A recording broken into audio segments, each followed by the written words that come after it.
Hello students, welcome to the Gurukul. I am Vaibhav. और जो हमारी सीरीज चल रही है उसी में हम आगे एक चैप्टर पढ़ने वाले हैं जिसका नाम है फेडरलिज्म। तो उससे पहले कुछ मुझे आपसे बातें करनी है। वो बातें ये है कि आई होप आपकी पढ़ाई बहुत अच्छी चल रही होगी। सर्दियां काफ़ी हैं लेकिन आप उसी पूरे जज्बे से पढ़ रहे होंगे क्योंकि आपको बोर्ड्स में बहुत अच्छे मार्क्स लाने हैं। तो आज जो हमारा चैप्टर स्टार्ट होने वाला है स्टूडेंट्स, उस पर थोड़ा सा फोकस करेंगे। तो हमारे चैप्टर का नाम है फेडरलिज्म। अब फेडरलिज्म क्या होता है ना। तो देखिए, हमने एक चैप्टर पढ़ा था पावर शेयरिंग, और पावर शेयरिंग का ही पार्ट है फेडरलिज्म। अब फेडरलिज्म क्या है उसको थोड़ा देखते हैं। तो देखिए, understanding power sharing between different level of government in India. यानी कि देखिए, अगर आपको याद होगा तो पावर शेयरिंग चैप्टर के लास्ट में हमने एक चीज देखी थी जिसका नाम था वर्टिकल पावर शेयरिंग। अब उसी वर्टिकल पावर शेयरिंग में इंडिया के लेवल्स थे, यानी कि central government, state government and local government. तो उन्हीं डिफरेंट डिफरेंट लेवल्स के बीच में जो हम पावर को शेयर करेंगे, बस उसी चीज को बोलते हैं फेडरलिज्म, है ना। तो आपको शायद इंट्रो से क्लियर हुआ होगा कि आखिर ये फेडरलिज्म क्या चीज है, और इसको अभी हम देखेंगे और इसको पढ़ेंगे। तो अभी हम इसमें थोड़ा सा आगे चलते हैं। तो देखिए स्टूडेंट्स, अब बात यह है कि भाई फेडरलिज्म क्या है। तो देखिए, इंडिया के डिफरेंट डिफरेंट लेवल्स हैं। लेवल्स किस चीज के हैं? गवर्नमेंट के हमारे लेवल्स हैं, जैसे कि central government, state government and constitutional division. अच्छा, कॉन्स्टिट्यूशनल डिवीजन क्या है? कॉन्स्टिट्यूशनल डिवीजन ये है कि भाई स्टेट गवर्नमेंट है, सेंट्रल गवर्नमेंट है, उसके अलावा कोई और भी लेवल हो सकता है गवर्नमेंट का। अब हमारे यहाँ पे उसका नाम है लोकल गवर्नमेंट। बट देखिए, आप याद करिए, एक देश था बेल्जियम जिसमें उसका नाम क्या था? उसका नाम डिफरेंट था, है ना। जबकि हमारे यहाँ पे उसका नाम क्या है? हमारे यहाँ पे उसका नाम है लोकल गवर्नमेंट, है ना। म्युनिसिपैलिटी बोल देते हैं जिसको, पंचायती राज सिस्टम बोल देते हैं जिसको। तो उसी के चलते हम ये देखेंगे कि भाई कैसे कैसे पावर को शेयर करा जा रहा है डिफरेंट डिफरेंट लेवल्स के बीच में। आप देखिए, ये पढ़ भी सकते हैं। Federalism is a system where power is constitutionally divided between central authority and constitutional unit. अच्छा, एक बात और समझिए, हमने पावर को शेयर किया है वो तो सही बात है, लेकिन पावर को कैसे शेयर किया है? कॉन्स्टिट्यूशनली, यानी कि कॉन्स्टिट्यूशन के अकॉर्डिंग, अपने मन से शेयर नहीं करा है ना। अच्छा, उसमें फिर आप ये समझिए कि भाई आखिर फेडरलिज्म हमको क्या दे रहा है। आपको ये तो समझ में आ गया कि भाई पावर को हमें शेयर करना है, बट फेडरलिज्म से हमें क्या क्या मिल रहा है ये भी तो इंपॉर्टेंट है ना। तो देखिए, ये देखिए, हमें दे रहा है ये 2 and more level of government, यानी कि जो फेडरलिज्म में गवर्नमेंट के लेवल होंगे या तो वो 2 होंगे या फिर 2 से ज्यादा होंगे। अच्छा, इंडिया में कितने हैं? तो इंडिया में 3 है, हमको पता ही है। Central government and state government and हमारा लोकल गवर्नमेंट। अच्छा, अब एक चीज और समझिए, डिवीजन ऑफ पावर होगा यहाँ पे, यानी पावर को डिवाइड किया जाएगा। अच्छा, और क्या होगा? रिटन कॉन्स्टिट्यूशन होगा, यानी जो हमारा भाई ये सब बातें जो है, जो लिखी हुई हैं, वो सब रिटन में होंगी। ऐसे नहीं है बात है कि जस्ट बोल दी और हो गया, ऐसे नहीं होगा। अच्छा, उसके अलावा क्या है? सुप्रीमेसी ऑफ कॉन्स्टिट्यूशन, यानी कि भाई जो सबसे ऊपर होगा हमारे देश में, तो वो कॉन्स्टिट्यूशन होगा और कोई चीज नहीं होगी, है ना। ये बात आपको समझ में आई। उसके अलावा हमें जो फेडरलिज्म है वो और क्या देगा? वो देगा इंडिपेंडेंट जुडिशरी। अच्छा, एक बात और समझिए, आप इस बात को 2 वे समझ सकते हैं कि भाई इंडिपेंडेंट जुडिशरी होगी तो फेडरलिज्म में फायदा होगा, या फिर हम ऐसे कह सकते हैं कि भाई फेडरलिज्म होगा तो हम जुडिशरी को थोड़ी ज्यादा पावर दे सकते हैं, है ना। इसके साथ हमें और क्या मिलेगा? Separate revenue source. अच्छा, इसको भी ऐसे समझिए कि भाई अगर आपको फेडरलिज्म को सक्सेसफुली ऑपरेट करवाना है तो आपके उनका जो टैक्स सिस्टम है, जो उनके पास पैसा आने वाला है, उसको भी भाई आपको सेपरेट करना होगा। यानी कि सेंट्रल गवर्नमेंट का पैसा अलग होगा, जिसको अगर वो खर्च करते हैं तो उनको कोई प्रॉब्लम नहीं होगी, और जो स्टेट गवर्नमेंट है उसका भाई रेवेन्यू अलग होगा, और लोकल गवर्नमेंट का रेवेन्यू अलग होगा, जिसको वो डेवलपमेंट के लिए आगे स्टेप बाय स्टेप खर्च कर सकते हैं, है ना। अच्छा, इसके अलावा समझिए, no level can change power without constitutional amendment, यानी कि कोई भी भाई लेवल है वो हमारी गवर्नमेंट में कोई भी चेंज अकेले नहीं कर सकता है ना। और यही तो पूरा कोर कॉन्सेप्ट है, भाई सबको पावर दो, सब लोग मिलकर काम करेंगे, सबकी इंपॉर्टेंस होगी। यानी ये बात आपसे कह रहा है कि कोई भी एक गवर्नमेंट, अच्छा स्पेशली आपको लग रहा होगा कि भाई कौन सी गवर्नमेंट एक ही चेंज कर सकती होगी, तो शायद आपके दिमाग में आ रहा होगा कि सेंट्रल गवर्नमेंट, बट ऐसा नहीं है। सेंट्रल गवर्नमेंट भी अकेले कुछ भी चेंज नहीं कर सकती है ना। इतना आपको समझ में आया। अब इस चैप्टर में थोड़ा और आगे चलते हैं। तो देखिए, अभी हमने देखा फीचर्स क्या थे। अच्छा, अब उससे एक थोड़ी सी और बात समझ में आती है कि why does India need federalism. अच्छा, आप मुझे बताइए कि भाई फेडरलिज्म की जरूरत है, आपको समझ आया, लेकिन इंडिया को क्यों जरूरत है भाई? और किसी देश के एग्जांपल से हम क्यों ही समझे जब हमारे पास हमारा इंडिया है। तो देखिए, मोर large countries handles vast territory and population efficiently. ये आपसे ये कह रहा है कि भाई अगर एक कंट्री बहुत बड़ी है अब कंट्री बहुत बड़ी है, उसमें डाइवर्सिटी बहुत ज्यादा है, अलग अलग टाइप के लोग हैं, अलग अलग लैंग्वेजेस हैं वहाँ पे, तो आप उसको कैसे हैंडल करेंगे अगर आपने पावर को बांटा ही नहीं तो। अब पावर शेयरिंग में आपने पावर को बांट दिया, बट एक डिवीजन क्रिएट करना ही बहुत जरूरी है कि भाई टॉप पे कौन होगा, उससे थोड़ा नीचे कौन होगा, उससे थोड़ा नीचे कौन होगा, और तीनों को पावर देना ही बहुत जरूरी है। ये बात जरूरी है कि नहीं है? तो उसी के चलते हम देखते हैं अच्छा इससे होगा क्या, ये भी तो एक बात है। तो देखिए, प्रोटेक्ट रीजनल डाइवर्सिटी, यानी जितनी आपके यहाँ पे डाइवर्सिटी है उसको वो क्या करेगा, प्रोटेक्ट करेगा, क्योंकि आपने सबको पावर दे दी। अच्छा, उससे क्या हो रहा है, तो देखिए respect different languages and cultures, यानी आपकी जो डिफरेंट लैंग्वेज है, कल्चर है, उसको हम प्रोटेक्ट कर सकते हैं। अच्छा, और क्या हो रहा है, प्रिवेंट कंसंट्रेशन ऑफ पावर। देखिए, अब एक बात बताइए आप कि अगर एक ही जगह पे आप पावर को कंसंट्रेट कर देंगे तो फिर तो वो मनमानी करेगा, ऑटोक्रेसी का रूल हो जाएगा, है ना। तो उससे बचने के लिए हम क्या करते हैं, फेडरलिज्म को अप्लाई करते हैं। अच्छा, और क्या है, प्रमोट्स नेशनल यूनिटी, ये देश की यूनिटी को भी प्रमोट करेगा। कैसे करेगा, भाई आपके पास पावर है, आप खुश हैं, आप अपने डिसीजन ले पा रहे हैं, तो आप देश की यूनिटी में ही तो पार्ट लेंगे, आप देश के खिलाफ तो कुछ नहीं करेंगे, है ना, ये चीज है। अच्छा, उसके अलावा क्या हो रहा है, स्ट्रेंथन्स डेमोक्रेसी, यानी कि क्या कर रहा है, डेमोक्रेसी को स्ट्रेंथन कर रहा है। अच्छा, डेमोक्रेसी को स्ट्रेंथन ये कैसे कर रहा है, तो देखिए, brings government closer to the people, यानी आप एक बात बताइए, किसी इंसान ने आपको रिस्पेक्ट दी, आपको पावर दी, तो आप उसकी इज्जत करेंगे, है ना, आपको अच्छा लगेगा।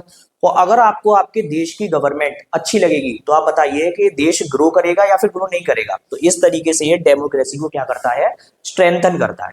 अच्छा स्टूडेंट्स, तो अभी आपने देखा कि भाई जो हमारा जो फेडरलिज्म है वो डेमोक्रेसी को क्या कर रहा है, स्ट्रेंथन कर रहा है। अच्छा, फेडरलिज्म होता है, चलिए हमें समझ में आ गया कि फेडरलिज्म क्या है, पावर को शेयर करना है।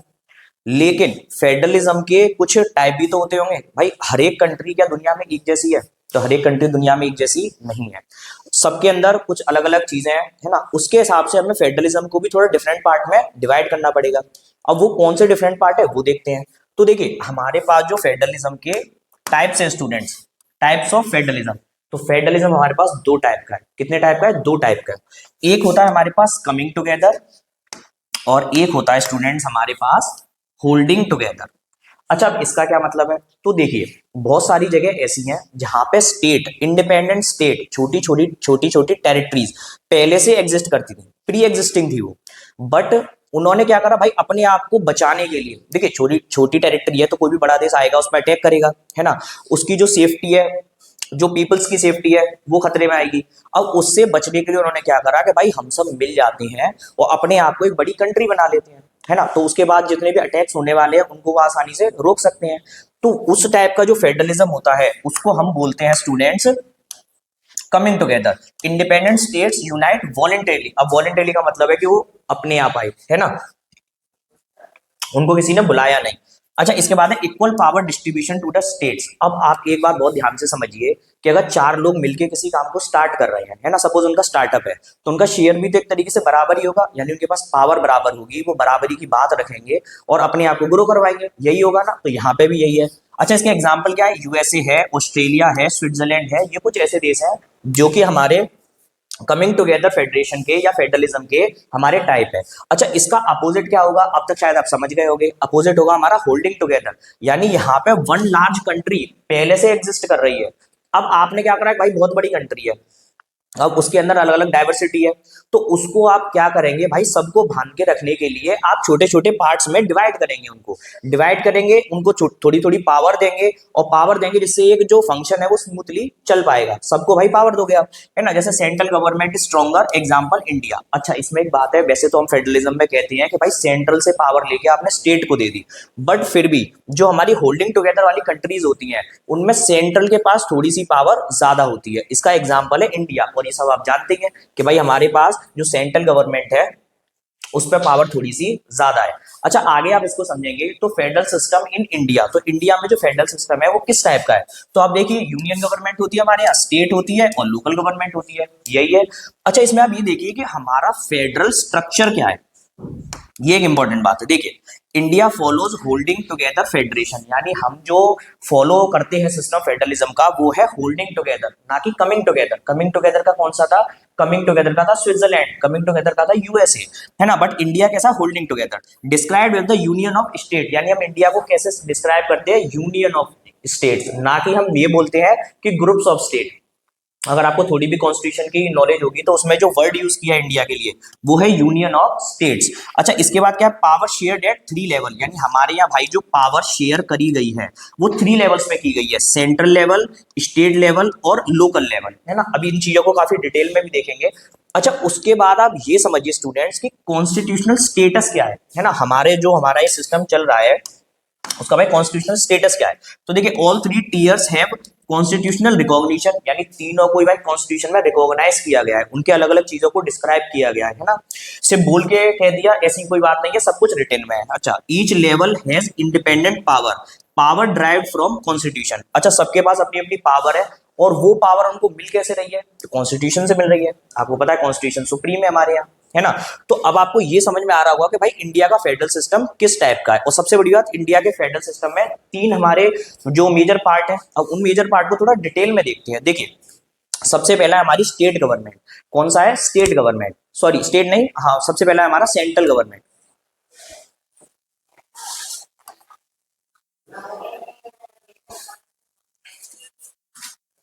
तो देखिए अभी आपने देखा कि भाई सबको अलग अलग पावर दी गई है। अब इसी के हम समझते हैं टाइप्स। तो देखिए इसके जो आप टाइप देखेंगे तो सबसे पहला है हमारा सेंट्रल गवर्नमेंट। कौन सा है स्टूडेंट्स, सेंट्रल गवर्नमेंट। अब सेंट्रल गवर्नमेंट को बोलते हैं यूनियन गवर्नमेंट। सेंट्रल गवर्नमेंट को क्या बोलते हैं, यूनियन गवर्नमेंट बोलते हैं। तो देखिए इनके पास क्या क्या पावर है आप ये देखिए। जो यूनियन गवर्नमेंट है वो किस चीज के लिए जिम्मेदार है। अच्छा, उससे पहले जो यूनियन गवर्नमेंट है वो नेशनल लेवल पे एग्जिस्ट करेगी। किस पे करेगी स्टूडेंट्स, नेशनल लेवल पे। अच्छा, इसके पास टॉपिक्स क्या क्या होंगे, तो डिफेंस, यानी कि किन चीजों को देखेगी, डिफेंस को देखेगी। भाई देश पे कोई हमला तो नहीं होने वाला है, अटैक हुआ तो उस केस में क्या करेंगे, देश की सुरक्षा को देखेंगे। अच्छा, इसके बाद है फॉरेन अफेयर्स, यानी कि आप क्या करेंगे कि भाई अगर मानिए किसी दूसरे देश से आपको बिजनेस करना है या उससे आप कैसे डील करेंगे, उससे कैसे बात करेंगे, उसके साथ कैसा व्यवहार रखेंगे, ये सारी चीजें कौन देखेगा, सेंट्रल गवर्नमेंट देखेगी। आपने एक पोस्ट सुनी होगी, यूपीएससी का पेपर देते हैं तो एक पोस्ट मिलती है आईएफएस, इंडियन फॉरेन सर्विस, है ना। तो वो लोग इस चीजों को ज्यादा देखते हैं। अच्छा, इसके बाद है रेलवेज, यानी आपके देश में जो रेलवे है उसका भी काम कौन देखेगा, सेंट्रल गवर्नमेंट देखेगी, स्टेट गवर्नमेंट नहीं देखेगी। अच्छा, उसके बाद है करेंसी, यानी कि जो भी आप पैसे से रिलेटेड जितनी भी चीजें हैं, टैक्स सिस्टम है या कुछ भी है, इन ज्यादातर चीजों को कौन देखेगा, सेंट्रल गवर्नमेंट देखेगी। बट हाँ, टैक्स के केस में इन चीजों को जो हमारी स्टेट गवर्नमेंट है वो भी स्टेट वाइज भी देख सकती है, बट जो पूरे देश के लिए डिसीजन होगा उसको सेंट्रल गवर्नमेंट ही देखेगी। अच्छा, स्टेट गवर्नमेंट के मेजर पार्ट कौन से होंगे, तो देखिए रीजनल लेवल पे होगी सबसे पहली बात तो ये गवर्नमेंट। अच्छा, उसके बाद इसके अंदर पुलिस आएगी, एग्रीकल्चर आएगी भाई स्टेट के अंदर, पब्लिक हेल्थ आएगी और एजुकेशन आएगी। अब मैं आपको एक बात बताता हूँ थोड़ी से एग्जाम्पल से। देखिए किसी भी स्टेट की जो पुलिस है वो स्टेट गवर्नमेंट के अंडर में आती है, ना कि सेंट्रल गवर्नमेंट के। आपने एक चीज देखी होगी थोड़ी सी कि कभी भी किसी भी जगह के सीएम के पास काफी ज्यादा पावर होती है, क्या कोई भी वहां पे मिसबिहेव कर सकता है, नहीं कर सकता है। लेकिन आपने नोटिस किया होगा कि दिल्ली में ऐसा हो जाता है। तो देखिए उसके पीछे एक रीजन ये था, और आपको पता है कि मैं किस सीएम की बात कर रहा हूं, तो उसके पीछे का रीजन यही है कि दिल्ली की जो पुलिस है वो सेंट्रल गवर्नमेंट के अंडर में आती है, बाकी जितनी भी पुलिस है वो सभी स्टेट्स के अंडर में आती है, अपने अर्ज में स्टेट वाइज। अच्छा, इसके अलावा पब्लिक हेल्थ से आप एक एग्जांपल और है पब्लिक हेल्थ का। देखिए जब कोरोना वाला टाइम था तो कोरोना वाले टाइम पे क्या था कि सभी ने अपना अपना वर्क किया। कुछ स्टेट्स ने ज्यादा हॉस्पिटल बनाए, कुछ ने कम बनाए। तो आप एक बात समझ के देखिए कि भाई कुछ ने ज्यादा कुछ ने कम क्यों बनाए। भाई अगर सेंट्रल की पॉलिसी होती तो लगभग ये रेशियो इक्वल रहना था, है ना। चलिए पॉपुलेशन में एक फैक्टर मानता हूं, बट स्टिल अगर आप देखेंगे तो सबसे ज्यादा जो हॉस्पिटल्स बनाए थे वो उत्तर प्रदेश ने बनाए थे। अब उसके लिए जो काम किया था वो सीएम योगी आदित्यनाथ ने किया था सबसे ज्यादा, उसके लिए वहां पे सेंट्रल का रोल नहीं था। और बाकी एजुकेशन वगैरह पॉलिसी स्टेट लाते ही रहते हैं, ये आप जानते ही होंगे। अच्छा, फिर लोकल गवर्नमेंट क्या करेगी, तो देखिए लोकल गवर्नमेंट काम करेगी ग्रास रूट लेवल पे, है ना, यानी कि बिल्कुल एक जमीनी स्तर पे काम करेगी वो, है ना। इसके अंदर क्या है, जैसे म्युनिसिपैलिटीज हैं, पंचायत हैं, अर्बन बॉडीज हैं, है ना, इनको देखेगी कि अलग अलग जगहों पे हमें कैसे काम करवाना है। जैसे पंचायत आपकी विलेज लेवल पे होगी, आपकी जो म्युनिसिपैलिटी है वो टाउन लेवल पे होगी, अर्बन बॉडीज में आपकी म्युनिसिपल कॉर्पोरेशन आ जाएगी। तो इस तरीके से ये सिस्टम है जो थोड़ा सा हमारा वर्क करता है। तो ये 3 आपको गवर्नमेंट समझ आई, कितनी गवर्नमेंट है।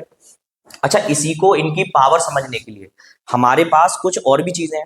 हमारे पास होती है स्टूडेंट्स 3 लिस्ट। कितनी लिस्ट है हमारे पास, 3, जिनमें से सबसे जो पहली लिस्ट है उसको बोलते हैं स्टूडेंट्स हम यूनियन लिस्ट। अच्छा, इस टॉपिक को आप बहुत ध्यान से समझिएगा, ये काफी इंपॉर्टेंट टॉपिक है। तो सबसे पहले ये यूनियन लिस्ट, उसके बाद है स्टेट लिस्ट और उसके बाद है कॉन्करेंट लिस्ट। अच्छा, ये लिस्ट क्या है, तो देखिए इन लिस्ट में कुछ टॉपिक्स लिखे हुए हैं। इन लिस्ट में क्या है, कुछ टॉपिक्स लिखे हुए हैं जिनके ऊपर अलग अलग जो गवर्नमेंट है वो ऑर्डर लेती है, यानी उनके पास उसकी पावर होती है कि इस पे स्टैंड उन्हीं को लेना है। अच्छा, इसको समझ के देखते हैं। तो देखिए, सबसे पहले जो हमारी यूनियन लिस्ट है वो नेशनल मैटर्स को देखती है ना, सेंट्रल गवर्नमेंट उस पे एक्शंस लेती है। जो हमारी स्टेट लिस्ट है वो रीजनल मैटर्स को देखती है और उसकी पावर स्टेट गवर्नमेंट के पास है। देखते हैं हमारी तीसरी लिस्ट जो कि है कॉनकरेंट लिस्ट। अब कॉनकरेंट लिस्ट क्या है, तो देखिए अभी आपने जो समझा वो ये समझा कि भाई यूनियन लिस्ट में पावर नेशनल गवर्नमेंट पे थी, हमारी सेंट्रल पे थी, स्टेट में रीजनल लेवल पे थी, स्टेट गवर्नमेंट पे थी। अब कॉनकरेंट में क्या होगा, जो हमारी लिस्ट में टॉपिक है वहां पावर शेयर्ड होगी और वो सेंटर और स्टेट दोनों उस पर मिलके एक्शन लेंगे। और उसके टॉपिक्स क्या है, education, forest, marriage, crime, trade, ये है। अब एक बात और समझ के देखिए कि भाई अगर ऐसा होता है कि अगर दोनों मिलके एक्शन ले रहे हैं तो जाहिर सी बात है दोनों में कभी ना कभी कॉन्फ्लिक्ट भी होगा। भाई हो सकता है सेंट्रल गवर्नमेंट का जो ओपिनियन है वो कुछ अलग हो और स्टेट गवर्नमेंट का जो ओपिनियन है वो कुछ अलग हो। अब उस केस में क्या होगा, तो ऑब्वियस बात है भाई बड़े भाई की चलेगी। अब बड़ा भाई कौन है, सेंट्रल गवर्नमेंट है। तो हमने चैप्टर के स्टार्टिंग में भी समझा कि हमारे पास जो सेंट्रल गवर्नमेंट है उसके पास पावर थोड़ी सी ज्यादा है। तो कॉन्फ्लिक्ट वाले केस में जो बात मानी जाएगी वो सेंट्रल गवर्नमेंट की मानी जाएगी। अब एक बात और सोच के देखिए, जैसे मानिए कि अगर कोई भी भाई टॉपिक्स लिखे हमने तीनों लिस्ट में, यूनियन में, स्टेट में, कॉनकरेंट में, लेकिन अगर कोई ऐसी बात है जो इन टॉपिक्स में लिखी गई नहीं है तो फिर उस केस में हम क्या करेंगे, उस केस में हम ये करेंगे कि भाई जो उस पर डिसीजन लेगा वो सेंट्रल गवर्नमेंट लेगी। और यही यहाँ पे लिखा हुआ है, residuary power, remaining power union government उस पर एक्शन लेगी। और वो कौन कौन से टॉपिक है, तो पावर्स नॉट लिस्टेड अबव, यानी ऊपर जो भी भाई टॉपिक नहीं लिखे, अगर कोई अलग टॉपिक है जैसे आईटी डिपार्टमेंट से रिलेटेड हुआ जो बाद में डेवलप हुआ, जैसे साइबर क्राइम से रिलेटेड हुआ, तो उन सब पे एक्शन कौन लेगा, सेंट्रल गवर्नमेंट लेगी, है ना। तो ये आपकी तीन लिस्ट थी, ये आपको समझ में आई होगी। अच्छा, इसके बाद है जुडिशरी, यानी जुडिशरी का भाई काम क्या है हमारे देश में, वो क्या करने वाली है जिससे फेडरलिज्म स्ट्रेंथन हो, है ना, वो क्या करेगी। तो देखिए जुडिशरी का सबसे पहला काम है इंटरप्रिटेशन ऑफ कॉन्स्टिट्यूशन, यानी वो कॉन्स्टिट्यूशन को इंटरप्रेट करेगी, कॉन्स्टिट्यूशन को समझाएगी। अगर कोई भी लॉ गवर्नमेंट ऐसा पास कर देती है जो कॉन्स्टिट्यूशन के खिलाफ है, जिसमें आपके फंडामेंटल राइट्स वायलेट हो रहे हैं या कुछ और हो रहा है, तो फिर उसको आके जुडिशरी रोक देगी। यानी यही चीज क्या है, इंटरप्रिटेशन ऑफ कॉन्स्टिट्यूशन। अच्छा, उसके बाद है प्रोटेक्ट फेडरल स्ट्रक्चर, यानी कि वो फेडरल स्ट्रक्चर को प्रोटेक्ट करके रखेगी। अब कैसे प्रोटेक्ट करेगी, जैसे भाई अगर सेंट्रल गवर्नमेंट के पास ज्यादा पावर है तो फिर वो स्टेट गवर्नमेंट को हेरेस कर सकती है, बट वो ऐसा नहीं होने देगी। कौन नहीं होने देगी, जुडिशरी, है ना। अच्छा, इसके बाद है रिजॉल्व डिस्प्यूट, अगर कोई भी डिस्प्यूट होता है तो उसको भी रिजॉल्व कौन करेगा, जुडिशरी करेगी, है ना। इसके बाद है सुप्रीम अथॉरिटी, यानी हमारी जुडिशरी के पास सबसे ज्यादा पावर होगी, यानी देश में सबसे भाई जो बॉस है वो कौन है, वो जुडिशरी है। सबसे ज्यादा पावर जुडिशरी के पास होगी, है ना। कोई पीएम उनको ऑर्डर नहीं देगा, कोई कुछ नहीं करेगा। अच्छा, इतना सब होने के लिए क्या जरूरी है, इतना सब होने के लिए जरूरी है इंडिपेंडेंट जुडिशरी, जो कि इसेंशियल है फेडरलिज्म के लिए, बहुत जरूरी है। अगर जुडिशरी इंडिपेंडेंट नहीं है तो भाई फिर कुछ नहीं हो सकता है। अच्छा, एक बात और समझिए भाई, हमारे देश में इतनी सारी डाइवर्सिटी है, इतनी सारी पॉपुलेशन है, तो काफी सारी लैंग्वेजेस भी हैं। अब भाई इतनी सारी लैंग्वेज है, फिर हमें देश में यूनिटी बनानी है। जब आप सामने वाले की बात ही नहीं समझ पा रहे हैं तो भाई कैसे काम होगा। तो उसके लिए और फिर सबकी लैंग्वेज की रिस्पेक्ट करना भी जरूरी है। तो आप क्या करेंगे उस कंडीशन में, तो हमारी गवर्नमेंट ने कुछ सॉल्यूशन निकाले। वो सॉल्यूशन में से सबसे पहला है नो नेशनल लैंग्वेज, यानी देश में कोई भी भाई नेशनल लैंग्वेज नहीं होगी। आइए बात आपको समझ में, यानी नेशनल लैंग्वेज कोई नहीं, इवन हिंदी भी हमारी नेशनल लैंग्वेज नहीं है। हमारी मदर टंग है वो, लेकिन हमारी नेशनल लैंग्वेज वो नहीं है। अच्छा, इसके बाद है ऑफिशियल लैंग्वेज, यानी हमारे जो सेंट्रल लेवल पे ऑफिशियल लैंग्वेज है वो कौन सी होगी, हिंदी और इंग्लिश। अच्छा, मैं नेशनल लैंग्वेज नहीं कह रहा हूँ, मैं ऑफिशियल कह रहा हूँ, इस बात को थोड़ा ध्यान में रखिएगा। Official language eight union level. अब एक बात और समझिए, आपको ये लग रहा होगा कि सर आपने हिंदी और इंग्लिश को बोल दिया कि भाई ये तो ऑफिशियल लैंग्वेज है ना, चलिए नेशनल लैंग्वेज नहीं भी बोला बट ऑफिशियल बोल दिया, तो फिर भाई जो अलग अलग स्टेट है उनके अलग अलग लैंग्वेजेस हैं, उनका क्या होगा, उनको भी तो पावर देना जरूरी है। तो देखिए उनके पास पावर है, उनके पास पावर कैसी है कि वो अपने स्टेट में किसी भी लैंग्वेज में कोई भी काम कर सकते हैं। ऑफिशियल, सपोज गुजरात है तो वो गुजराती में कर सकता है, और अगर स्टेट है महाराष्ट्र है तो वो मराठी में कर सकता है। इतनी पावर स्टेट्स को दी गई है, तो इसकी वजह से क्या होगा भाई, उनको भी पावर होगी भाई, हाँ हमारी चल रही है, हमारी लैंग्वेज की रिस्पेक्ट है। तो यहाँ से जो हमारा फेडरलिज्म है वो स्ट्रॉन्ग हुआ या वीक हुआ, आप बता सकते हैं। अच्छा, उसके अलावा this policy strengthen unity in diversity, यानी कि ये जो पॉलिसी है वो डाइवर्सिटी होते हुए भी यूनिटी को क्या कर रही है, प्रमोट कर रही है।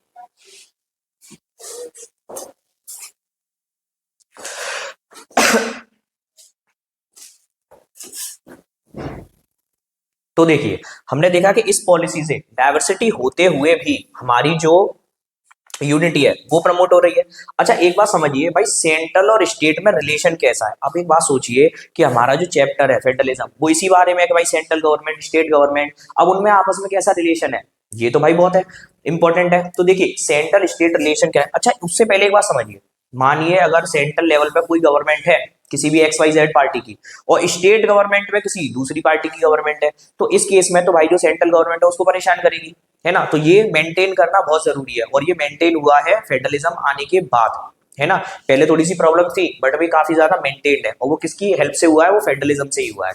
तो देखिए स्ट्रॉन्ग सेंट्रल, भाई हमारे यहाँ पे जो सेंट्रल गवर्नमेंट है वो स्ट्रॉन्ग है।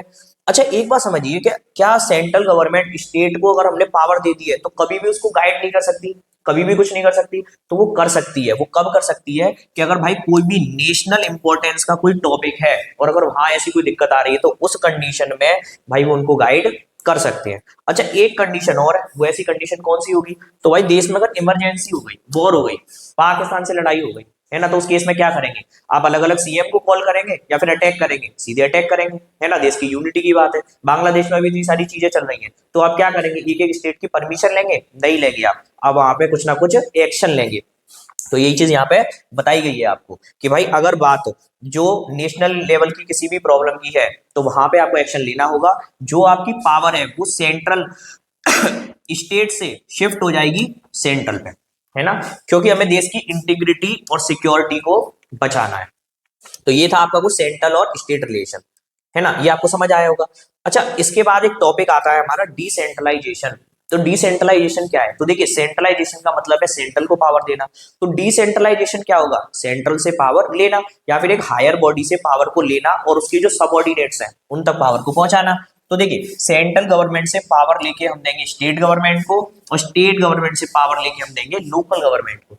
अब ऐसा हम कर क्यों रहे हैं, देखिए इसको आप समझिए कि ऐसा हमें जरूरत क्या पड़ी। तो सेंट्रल गवर्नमेंट हमारी नेशनल लेवल पे काम कर रही है, तो फिर अगर नेशनल लेवल पे उसने काम कर दिया तो भाई रीजन्स का क्या होगा, अलग अलग रीजन्स का, अलग अलग स्टेट्स का। तो भाई हमें एक इंटरमीडिएट लेवल तक भी पावर को पहुंचाना होगा, जो कि किसके लिए काम करेगी, डिफरेंट डिफरेंट रीजन्स के लिए, वहां के एडमिनिस्ट्रेशन के लिए, कि वहां का एडमिनिस्ट्रेशन भी अच्छा चल सके। अच्छा इसके बाद क्या है कि इस पावर को हम ट्रांसफर करेंगे लोकल गवर्नमेंट पे। अब लोकल गवर्नमेंट पे पावर ट्रांसफर करके क्या होगा, तो देखिए लोकल गवर्नमेंट पे जब आप पावर दे दोगे तो जो वर्क है आपने एकदम ग्रास रूट लेवल पे कर दिया।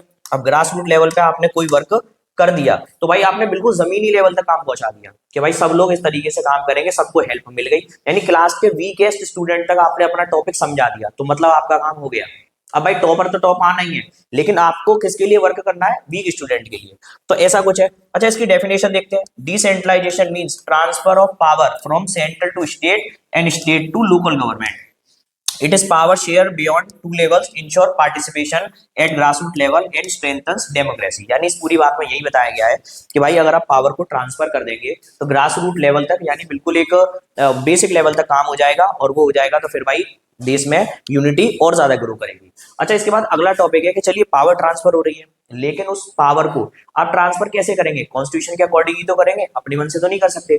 तो आप कॉन्स्टिट्यूशन को, जब कॉन्स्टिट्यूशन के अकॉर्डिंग पावर ट्रांसफर करेंगे तो आपको कॉन्स्टिट्यूशन में कुछ चेंज करने पड़ेंगे, और कॉन्स्टिट्यूशन में चेंज करने को ही क्या कहते हैं प्यारे बच्चों, हम कहते हैं उसको अमेंडमेंट्स। तो 73rd अमेंडमेंट हुआ और 74th अमेंडमेंट हुआ। अब 73rd क्या था, 73rd से पावर हमने किसको दी, 74 से पावर किसको दी, तो ये हमारा जानना जरूरी है। तो देखिए 73rd वाले से हमने पावर दी है रूरल एरियाज को, और 74 वाले से हमने पावर दिया अर्बन एरियाज को। अब आपको ये बात बहुत ध्यान रखनी है क्योंकि बच्चे कंफ्यूज होते हैं, उनको लगता है कि 73rd से पहले हमने सिटी को पावर दी होगी और उसके बाद हमने विलेज को पावर दी होगी, लेकिन ऐसा नहीं है। 73rd से हमने पावर दी है पंचायती राज यानी कि बिल्कुल लोकल लेवल को, और जो हमारा सिटी वाला जो अर्बन एरिया है उसको हमने पावर दी है 74 से।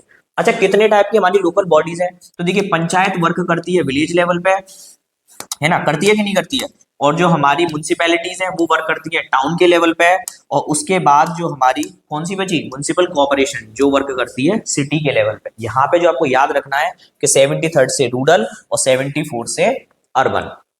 अब इसी चीज में थोड़ा आगे चलते हैं, तो भाई लोकल गवर्नमेंट के फीचर्स क्या है, यानी लोकल गवर्नमेंट क्या करेगी, कैसे करेगी, अपनी चीजों को कैसे एग्जीक्यूट करेगी।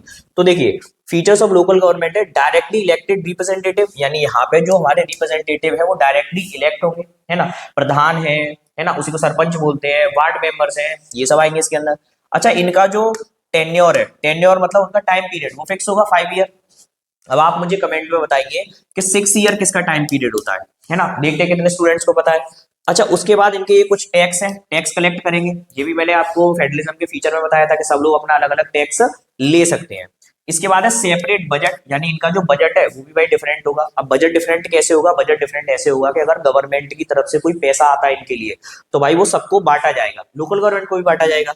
अच्छा, कॉन्स्टिट्यूशनल प्रोटेक्शन, और फिर से वही बात है कि भाई जिसके पास पावर है वो तो हमेशा अपने सबऑर्डिनेट को दबाना चाहेगा, तो उस चीज से बचने के लिए हमने इनको कॉन्स्टिट्यूशनल प्रोटेक्शन दिया गया है, सिक्योरिटी दी गई है ना। तो ये हमारी लोकल गवर्नमेंट के कुछ फीचर्स हैं। अब एक क्वेश्चन आता है कि भाई डिसेंट्रलाइजेशन क्यों इंपॉर्टेंट है, तो अभी हमारा क्वेश्चन क्या है कि डिसेंट्रलाइजेशन क्यों इंपॉर्टेंट है।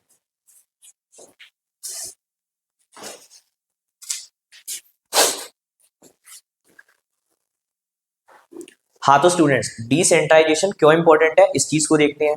इसमें पहले रीजन दिया है, फिर उसको एक्सप्लेन किया गया है। जैसे देखिए, फर्स्ट हमारा पॉइंट है कि भाई डेमोक्रेटिक पार्टिसिपेशन, यानी डेमोक्रेटिक पार्टिसिपेशन कैसे होगा, तो citizen participate in the governance, भाई सब लोग पार्टिसिपेट करेंगे तो डेमोक्रेटिक पार्टिसिपेशन होगा, पूरे देश की जनता पार्टिसिपेट कर रही है। उसके बाद अगर हम देखते हैं तो उसके बाद है इम्प्रूव्ड एडमिनिस्ट्रेशन। एडमिनिस्ट्रेशन कैसे इंप्रूव हुआ उसका रीजन देखते हैं। Decision made closer to the people, यानी आप डायरेक्टली भाई किसी इंसान की प्रॉब्लम है, आप किसी तीसरे से पूछो, क्या वो अच्छे से सॉल्व हो पाएगी? नहीं, आप डायरेक्टली उस इंसान से जाके पूछो कि भाई क्या प्रॉब्लम है, तो वो ज्यादा बेटर तरीके से सॉल्व होगी। इसके बाद है हमारा जो हमारा पॉइंट है लीडरशिप डेवलपमेंट, है ना। अब लीडरशिप कैसे डेवलप कर रही है, भाई लीडर्स बनाए जा रहे हैं, तो बिल्कुल बनाए जा रहे हैं। कैसे बनाए जा रहे हैं, डेवलप लोकल लीडर्स, यानी आप एक बात समझिए, क्या आपको मैं बोलूं कि भाई डायरेक्ट आप जाके आईएएस का एग्जाम दो, क्या आप दे सकते हैं? आप नहीं दे सकते। लेकिन अगर मैं आपको बोलूं 10th पढ़ो, 12th पढ़ो, उसके आगे पढ़ाई करो, है ना, फिर आपको एग्जाम देने की बोलूं तो आप दे सकते हैं। तो ऐसे ही डायरेक्ट अगर मैं किसी इंसान को बोलूं कि भाई जाओ और पीएम के इलेक्शन लड़ो, उसके सक्सेस रेट के चांसेस कितने होंगे? काफी लो। लेकिन अगर वो स्टेप बाय स्टेप चलेगा, local government, state government, central government, तो उसके जो चांसेस है वो भी काफी हाई हो जाएंगे, है ना, नए लोगों को मौका मिलेगा। अच्छा, इसके बाद है स्ट्रेंथन्स डेमोक्रेसी, तो डीपन्स डेमोक्रेटिक रूट्स, यानी आप बिल्कुल रूट लेवल पे जाके काम करेंगे तो आपकी जो डेमोक्रेसी है उसमें स्ट्रेंथ आएगी, है ना। बिल्कुल आपने रूट्स को जाके पानी दे दिया तो पेड़ तो बड़ा होगा ही, है ना। उसके बाद है एफिशिएंट सॉल्यूशन, यानी कि जो हम सॉल्यूशन निकालेंगे, जब सब लोगों से डिस्कस करके निकाल रहे हैं तो जो सॉल्यूशंस होंगे वो भी काफी एफिशिएंट होंगे, है ना। अब इसके बाद ये समझिए कि हमारे यहाँ पे फेडरल सिस्टम क्यों वर्क करा, वो सक्सेसफुल क्यों रहा, उसके लिए हमने क्या क्या स्टेप लिए, ये हमें समझना होगा। तो देखिए, हमने कुछ 5 चीजें करी, है ना, जो मेजर मेजर है, करी तो काफी सारी, उनमें से मेजर है ये 5 चीजें। सबसे पहला है कि हमने लैंग्वेज के बेस पे स्टेट बनाए। तो मैंने आपको बताया भी था कि उसमें प्रॉब्लम ये थी कि पहले लगा था सबको ये देश की यूनिटी के खिलाफ होगा, बट ऐसा कुछ नहीं हुआ। State created based on language, वो सक्सेसफुल डिसीजन था, है ना। उसको हमने प्रमोट करने के लिए करा, भाई लैंग्वेज पॉलिसी लेके आए, लैंग्वेज के बेस पे स्टेट तो बनाए। अच्छा, एक बात और समझिए, अगर हम लैंग्वेज के बेस पे स्टेट बना देते और लैंग्वेज पॉलिसी को ना लेके आते तो क्या ये चीज काम करती? तो ये चीज काम नहीं करती, यानी कोई लोकल मतलब नेशनल लैंग्वेज नहीं होगी, और फ्रीडम दी रीजनल लैंग्वेज को, ये काफी सक्सेसफुल रहा। इसके बाद हमने क्या किया, इसके बाद हमने किया इंडिपेंडेंट जुडिशरी, यानी जुडिशरी को हमने इंडिपेंडेंट किया, उसको पावर दी, जैसे सारी चीजें स्मूथली चलती रहे। अब इसके बाद बहुत इंपॉर्टेंट टॉपिक है, इसके बाद है ये कोएलिशन गवर्नमेंट, है ना। रीजनल पार्टीज गेट इंपॉर्टेंस, यानी इससे क्या हुआ कि भाई जब कोएलिशन होना स्टार्ट हुए तो देखिए पहले सेंट्रल गवर्नमेंट के पास से पावर थी, अब क्या करा, लोकल पार्टीज उनके साथ आके कोलैबोरेट कर रही हैं, कोलैबोरेट कर रही हैं तो आप उनको इंपॉर्टेंस देंगे, और अगर आप उनको इंपॉर्टेंस देंगे तो उससे उनकी पावर बढ़ेगी कि घटेगी? उनकी पावर बढ़ेगी। तो कोएलिशन गवर्नमेंट ने फेडरलिज्म में हेल्प करी कि नहीं करी? शायद सबसे ज्यादा इसी ने करी फेडरलिज्म में हेल्प। अच्छा, इसके बाद है सेंट्रल स्टेट बैलेंस, यानी आप उस पावर को बैलेंस करके रखेंगे, भाई पावर का बैलेंस होना बहुत जरूरी है। अगर आपने किसी एक को पावर ज्यादा दे दी और दूसरे को कम दी तो वहां पे तो कॉन्फ्लिक्ट होने ही होने हैं। तो ये हमारे 5 रीजंस थे जिसकी वजह से फेडरलिज्म हमारे यहाँ पे काफी अच्छा वर्क कर रहा है। अब देखिए एक बात समझिए, थोड़ी हमारे यहाँ पे जो डायवर्सिटी है लैंग्वेज को बेस पे ज्यादा है, लिंग्विस्टिक स्टेट एक रेवोल्यूशनरी स्टेप था, तो उसको देखते हैं। तो कुछ स्टेट है जो लैंग्वेज के बेस पे बनाए गए थे, जैसे महाराष्ट्र, तमिलनाडु, कर्नाटका, केरला, है ना, ये सब बना दिए। अब पहले हमको लग रहा था कि भाई इससे तो बहुत प्रॉब्लम आएगी, कुछ नहीं हो पाएगा, लड़ाइयाँ होंगी देश में, यूनिटी पे खतरा होगा, बट ऐसा नहीं हुआ। इससे जो कॉन्फ्लिक्ट थे वो रिड्यूस हो गए। अच्छा, कॉन्फ्लिक्ट रिड्यूस कैसे हुए होंगे आप सोच सकते हैं। कॉन्फ्लिक्ट रिड्यूस ऐसे हुए कि आपने एक इंसान को फ्रीडम दी, फ्रीडम दी, उसने यूज किया, ग्रो किया, तो कॉन्फ्लिक्ट होने की कोई बात ही नहीं। आप किसी को बांध के रखोगे तब वो ग्रो नहीं कर पाएगा और कॉन्फ्लिक्ट करेगा, है ना। इसके बाद है एडमिनिस्ट्रेटिव एफिशिएंसी। इसका मतलब ये है कि जाए एफिशिएंसी आई, उसमें काम स्पीड में होने लगा। अब आपको कोई चीज आती है, अगर आपको वो पढ़ाई जाए तो आप उसमें ज्यादा अच्छे से ग्रो कर पाएंगे, है ना। आपको और अच्छे से समझाया जाए, है ना, आपके लिए हर चीज प्रोवाइड करी जाए। सपोज आपको एसएसटी में डाउट है तो आपके लिए ये क्लास चल रही है तो आपके लिए ज्यादा हेल्पफुल है। इस तरीके से चीजों में एफिशिएंसी आई। अच्छा एक बात समझिए कि कोइलेशन गवर्नमेंट का उस पर क्या प्रभाव पड़ा, किस पे प्रभाव पड़ा, फेडरलिज्म पे। अभी हमने देखा लैंग्वेज का क्या असर हुआ, अब देखते हैं कोइलेशन का क्या हुआ। तो अभी मैंने आपको बताया था कि कोइलेशन का भी काफी पॉजिटिव इफेक्ट है, क्योंकि पॉजिटिव इफेक्ट इसलिए है क्योंकि भाई कोइलेशन से ही तो हमने पावर दी, किसको दी, स्टेट लेवल पे। तो देखिए no single party in the majority, है ना, कोई भाई सिंगल पार्टी की गवर्नमेंट नहीं बनी। चलिए बीजेपी का भी मैं एग्जांपल मानता हूं, बट उससे पहले अच्छा बीजेपी भी तो कोइलेशन करती है अपनी अलायंस पार्टी एनडीए के साथ, तो कोइलेशन तो पूरे देश में हो ही रहा है ना। इसके बाद regional parties importance, regional parties की इंपॉर्टेंस बढ़ी तो भाई रीजन्स की भी इंपॉर्टेंस बढ़ेगी। इस तरीके से चीजें वर्क करेंगी। इसके बाद है स्टेट ऑटोनॉमी रिस्पेक्टेड, यानी स्टेट की जो ऑटोनॉमी है भाई, स्टेट के पास जो पावर है उसको भी रिस्पेक्ट किया गया कि भाई आप भी पावर रखते हैं, है ना। ऐसा नहीं है कि सिर्फ सेंट्रल को पावर दे दी। तो इससे जो चीजें हैं फेडरलिज्म की वो और स्ट्रेंथन हुई, है ना। Coalition era made federalism stronger in India, यानी कोइलेशन के टाइम पे ये सब काफी चीजें ग्रो कर गई। अब देखिए मुझे लगता है आपको ये चैप्टर काफी ज्यादा समझ में आया होगा, है ना। तो अब इसको कर लेते हैं जल्दी से रिवाइज, क्योंकि रिवीजन आपकी सक्सेस के लिए बहुत जरूरी है। अगर आपको मार्क्स लाने हैं तो आपकी पढ़ाई तो इंपॉर्टेंट है, लेकिन पढ़ाई के बाद सबसे इंपॉर्टेंट है रिवीजन। तो देखिए अब जैसे हमने इसमें सबसे पहले समझा फेडरलिज्म, फेडरलिज्म का पावर को शेयर करने का एक सिस्टम है, और किसमें शेयर कर रहे हैं, एक सुपीरियर पावर को सबऑर्डिनेट लेवल पे। अच्छा यूनियन लिस्ट क्या थी, सेंट्रल के सब्जेक्ट थे, ठीक है, नहीं थे, बिल्कुल थे। इसके बाद स्टेट लिस्ट क्या थी, रीजन्स के सब्जेक्ट थे, अलग अलग स्टेट के सब्जेक्ट थे। इसके बाद आप देखेंगे कॉन्करेंट लिस्ट क्या थी, शेयर्ड सब्जेक्ट थे। अच्छा इसके बाद एक और चीज थी रेजिडरी पावर, जो रेजिडरी सब्जेक्ट थे उस पर डिसीजन कौन ले रहा था, सेंट्रल गवर्नमेंट ले रही थी। इसके बाद है डिसेंट्रलाइजेशन, डिसेंट्रलाइजेशन क्या था कि भाई सबऑर्डिनेट को पावर दो। और इसके बाद था कोएलिशन, यानी जो रीजनल डिफरेंट रीजनल पार्टीज हैं वो कोलैबोरेट कर रही हैं, और किसके साथ कोलैबोरेट कर रही हैं, वो कोलैबोरेट कर रही है बड़ी पार्टीज के साथ, और जिससे उनकी जो चीजें हैं उनको भी पावर दी जा रही है।